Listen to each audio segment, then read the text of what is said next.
नमस्कार, स्वागत है आप सभी का। मैं हूं आपके साथ शाफनी पटनायक। बुलेटिन की शुरुआत करेंगे खबर शिमला से, जहां सीएम सुखविंदर सिंह सुक्खू ने जल विद्युत उत्पादन पर राज्य जल उपकर आयोग के अध्यक्ष के रूप में अमिताभ अवस्थी को शपथ दिलाई। साथ ही सीएम ने आयोग के सदस्यों एचएम धरेवला, अरुण शर्मा और जोगिंदर सिंह को भी शपथ दिलाई। इस अवसर पर उद्योग मंत्री हर्षवर्धन चौहान, शिक्षा मंत्री रोहित ठाकुर, मुख्य संसदीय सचिव संजय अवस्थी, मुख्य सचिव प्रबोध सक्सेना, प्रधान सचिव जल शक्ति ओंकार शर्मा और अन्य वरिष्ठ अधिकारी मौजूद रहे।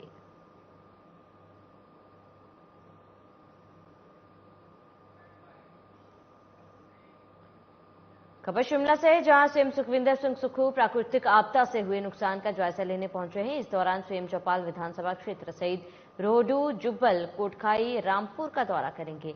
वहीं चौपाल पहुंचने पर सीएम सुखविंदर सिंह सुक्खू ने कहा कि 2 दिन तक बारिश प्रभावित क्षेत्रों का दौरा करेंगे। इस दौरान अभी भी कई सड़कें अवरुद्ध हैं, जिन्हें ठीक किया जा रहा है। साथ ही सीएम ने कहा कि सेब सीजन के चलते सड़कों को बहाल करना प्राथमिकता है और बागवानों की फसलों को कोई नुकसान नहीं होने दिया जाएगा, ना ही इसके लिए पैसों की कोई कमी आने दी जाएगी। अवरुद्ध सड़कों को दुरुस्त किया जाएगा और जगह जगह पर जायजा लेने के लिए सीएम पहुंचे हुए थे। आपदाग्रस्त क्षेत्रों के दौरे पर है सीएम सुखविंदर सिंह सुक्खू और ऐसे में उन्होंने लोगों को आश्वस्त किया कि जहां पर भी नुकसान पहुंचा है वहां पर उस तमाम जगहों को दुरुस्त किया जाएगा। और आपदाग्रस्त क्षेत्र का दौरा कर रहे हैं सीएम। चौपाल विधानसभा पहुंचने पर सीएम ने लोगों को आश्वस्त किया है कि जहां भी नुकसान पहुंचा है उसे दुरुस्त किया जाएगा। भारी बरसात हुई है 17 से 21 जुलाई के बीच में। इस क्षेत्र में ज्यादा बरसात हुई है। पहले हमारे को 7 से 11 जुलाई तक मनाली पूरा कुल्लू वेस्ट अफेक्टेड है।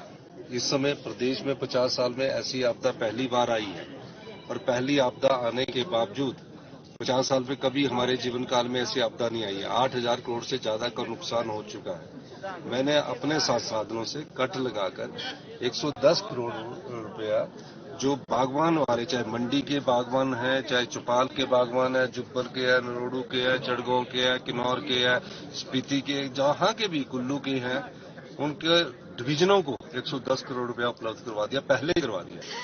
और पैसे की कोई कमी नहीं। आप भी देख रहे होंगे कि पहली बार 35-40 जेसीबीज लगी हुई है। हर कंस्टिट्यूंसी में 35-40 जेसीबी। पैसे की कोई कमी नहीं रखी ताकि हमारे बागवान की जो सेब है वो मंडियों तक पहुंचे। शिमला में सीएम सुखविंदर सिंह सुक्खू ने सोमवार देर शाम वन विभाग की समीक्षा बैठक की अध्यक्षता की। इस दौरान सीएम ने अधिकारियों को वन संरक्षण अधिनियम और वन अधिकारी अधिनियम मामलों के निपटारे में तेजी लाने के निर्देश दिए ताकि विकासात्मक परियोजना के कार्य शीघ्र शुरू किया जा सके। उन्होंने कहा कि राजीव गांधी डे बोटिंग स्कूल और हेलीपोर्ट के निर्माण जैसी महत्वाकांक्षी परियोजना की समयबद्ध स्वीकृति महत्वपूर्ण है। उन्होंने प्रदेश के लोगों को लाभान्वित करने के लिए विभाग से इन परियोजनाओं से जुड़े मामलों को प्राथमिकता प्रदान करने को कहा। साथ ही उन्होंने कहा कि जिला कांगड़ा के बनखंडी में अंतर्राष्ट्रीय स्तर के जूलॉजिकल पार्क के लिए मंजूरी प्राप्त हुई है, जिसके निर्माण कार्य से संबंधित प्रारंभिक प्रक्रियाएं शीघ्र शुरू करने के निर्देश दिए। तो जूलॉजिकल पार्क को लेकर इस बैठक में चर्चा की गई। तो सीएम की अध्यक्षता में ये बैठक आयोजित की गई थी और इस बैठक में कई मुद्दों पर चर्चा हुई है। जूलॉजिकल पार्क को लेकर अहम चर्चा की गई।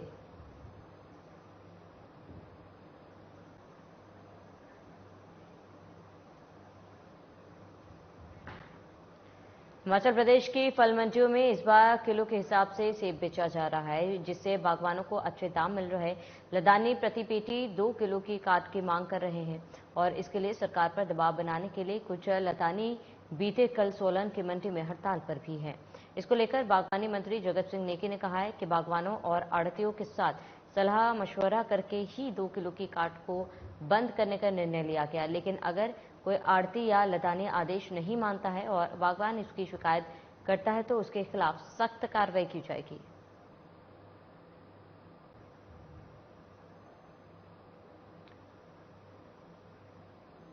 तो मनमानी की तो सख्त कार्रवाई की जाएगी।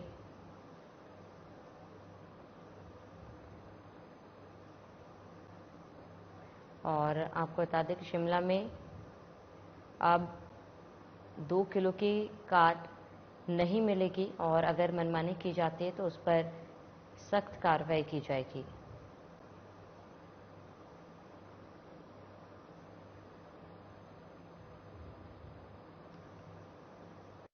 मंडियों में सेब का कारोबार जो है ठीक चला हुआ है।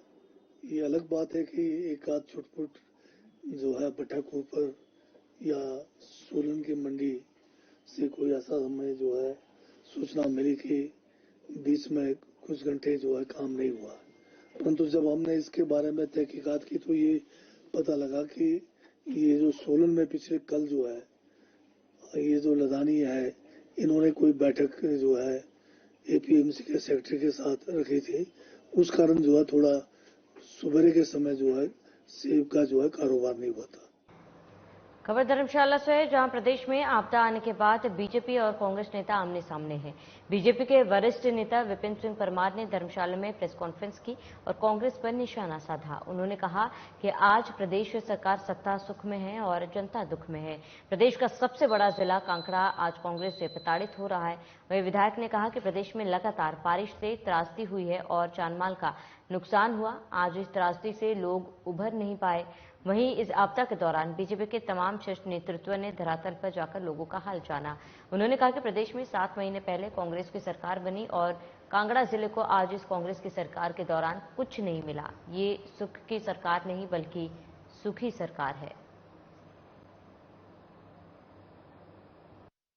जो भारी बरसात और उस भारी बरसात के कारण जो त्रासदी हुई है हिमाचल प्रदेश में, जिसके कारण जान माल का भारी नुकसान हुआ, मैं ये कह सकता हूं कि बहुत से लोगों के घर उजड़ गए, बेसहारा हो गए, सड़कों पर आ गए और बहुत से लोगों को जब घर ही उजड़ गए तो कई जगह पनाह लेनी पड़ी।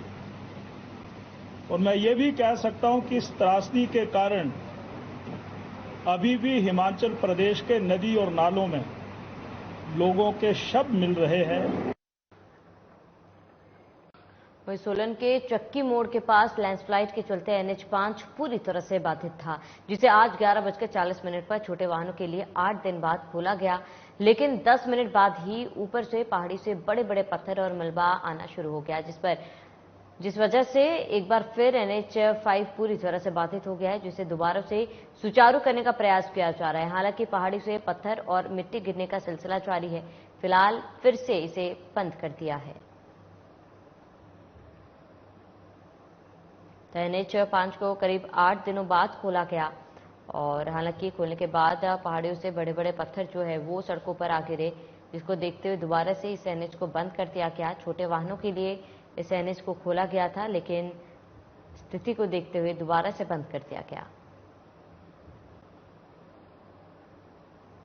NH जो 3 तारीख की रात से पूर्ण रूप से बंद था, लैंडस्लाइड की वजह से काफी भारी मात्रा में बारिश हुई थी, जिस वजह से NH पूरी रूप से जो है ध्वस्त हो चुका था। और आज जो है उसे जो है 11:40 पे जो है लाइट व्हीकल्स के लिए खोल दिया गया था। लाइट व्हीकल्स में आप पिकअप इंक्लूडिंग पिकअप जो टमाटर व सेब की उनके लिए भी खोल दिया गया है। और ये जो आप देख रहे हैं काफ़ी डे एंड नाइट जो है काम चलता रहा है। NH वालों ने डे नाइट काम किया और प्रशासन के जो अधिकारी भी टाइम टू टाइम मौके पे आते रहे, जिस वजह से प्रशासन के कर्मचारियों की मेहनत व NHI वालों की मेहनत से ये आज सुचारू रूप से लाइट व्हीकल्स के लिए चालू कर दिया गया है। आज 8 दिनों बाद हमारा चक्की मोड़ रोड जो है बहाल कर दिया गया है NHI विभाग द्वारा।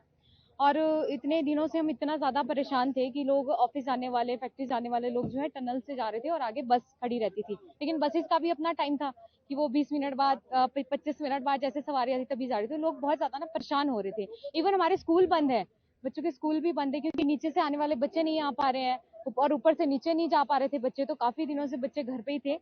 और आज स्थानीय लोगों द्वारा हमारी जो लोकल लैंग्वेज में कहा जाता है ख्वाजा महाराज, तो भुजड़ू तैयार करके मीठा भोग उसको लेकर पूजा अर्चना, पंडित जी द्वारा पूजा अर्चना करके प्रॉपर तरीके से ख्वाजा महाराज की पूजा की गई है ताकि अब थोड़ा इसमें शांति मिले, वो विश्वास है लोगों का।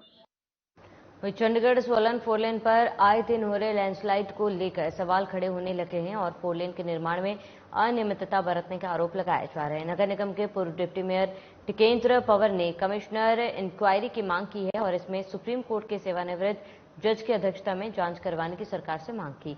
उन्होंने कहा कि फोरलेन निर्माण कार्य में अनियमितता बरती गई। पहाड़ों पर कटिंग सीढ़ी नुमा होती है, लेकिन सोलन चंडीगढ़ मनाली चंडीगढ़ में फोरलेन निर्माण में कटिंग सीधी की गई है, जो कि गलत है, जो नियमों का उल्लंघन है। सीधी कटिंग के चलते बार बार लैंडस्लाइड होते हैं, जिससे आए दिन सड़कें बंद हो रही है।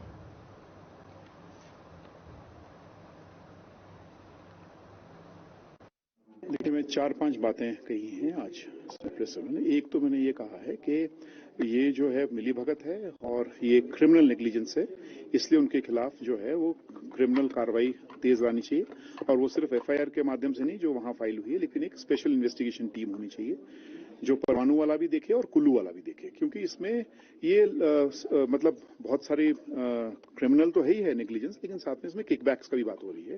क्योंकि हमारे अब ये जो और फीडबैक कुछ इंजीनियर्स से मालूम पड़ा है कि उन्होंने time and again point out किया था कि वर्टिकल स्लिट कभी नहीं पहाड़ में दिया जाता और वहां पे भी दिया गया था, लेकिन वो जाहिर बात है कि जो ड्राइविंग फोर्स कोई और रही होगी, तो इसलिए उनको दरकिनार किया गया। हिमाचल प्रदेश सेब उत्पादक संघ ने एचपीएमसी के खिलाफ मोर्चा खोलने का ऐलान कर दिया। 23 अगस्त को सेब उत्पादक संघ एचपीएमसी कार्यालय के बाहर प्रदर्शन करने जा रहे हैं, जिसका कारण सरकार द्वारा किलो के हिसाब से सेब बेचने के लिए गए निर्णय को सही ढंग से लागू न कर पाना। बता दें कि शिमला में हुई सेब उत्पादक संघ की बैठक में ये निर्णय बागवानों ने किया। सेब उत्पादक संघ ने कहा है कि सरकार का किलो के हिसाब से सेब बेचने का निर्णय सराहनीय है, लेकिन इस निर्णय को एचपीएमसी जमीनी स्तर पर लागू करवाने में विफल हो रही है, जिसको लेकर सेब उत्पादक संघ एचपीएमसी कार्यालय ढली के बाहर विरोध प्रदर्शन करेगा।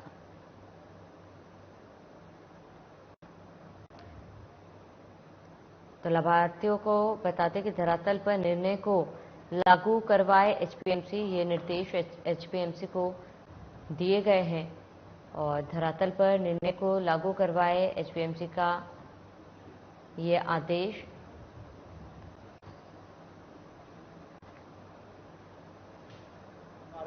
ये सरकार ने 1 किलो के हिसाब से, किलोग्राम के हिसाब से सेब खरीदने का जो निर्णय लिया, है ना, पहले आपने देखा कि इसमें विरोध हुआ, आढ़ती की तरफ से विरोध रहा। अब जो है ना, इसको लेकर के सारी जो अभी आज तक की जो सारी गतिविधि है, इसको लेकर आज सेब उत्पादक संघ की राज्य कमेटी की बैठक हुई। उसमें पूरे इन के ऊपर में विश्लेषण किया गया। उस पूरे विश्लेषण को मैं आप लोगों के बीच में हम रखना चाह रहे हैं।